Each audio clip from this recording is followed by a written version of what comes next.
మే నుంచి బ్యాంక్ లో ATM withdrawals అలాగే బ్యాలెన్స్ ఎంక్వైరీ యొక్క చార్జెస్ పెరుగుతున్నాయని తెలుసుకోవడానికి రీల్ చేయదాకా చూడండి. అలాగే మీ ఫ్రెండ్స్ తో షేర్ చేయడం మర్చిపోకండి. సో కొత్తగా తెచ్చిన ఆర్బీఐ రూల్స్ ప్రకారంగా సో బ్యాంక్స్ వాళ్ళ యొక్క ఏటీఎం చార్జెస్ విత్డ్రాల్ చార్జెస్ ని పెంచనున్నాయి.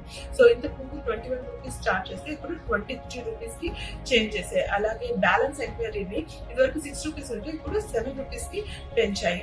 సో ఇవి మనకి ఫ్రీ ట్రాన్సాక్షన్స్ తర్వాతే ఇవి చార్జెస్ అన్నది వేస్తారు. అంటే మీ బ్యాంక్ హెచ్డిఎఫ్సి అనుకోండి, మీరు ఎస్బీఐలో కానీ ఏ ఇతరాత్ర బ్యాంక్ లో ఏటీఎం విత్డ్రాల్స్ చేస్తే కనుక మెట్రో సిటీస్ లో అయితే కనుక 5 ఫ్రీ ట్రాన్సాక్షన్స్ ఉంటే, నాన్ మెట్రో సిటీస్ లో 3 ఫ్రీ ట్రాన్సాక్షన్స్ అన్నది అవైలబుల్ ఉన్నాయి.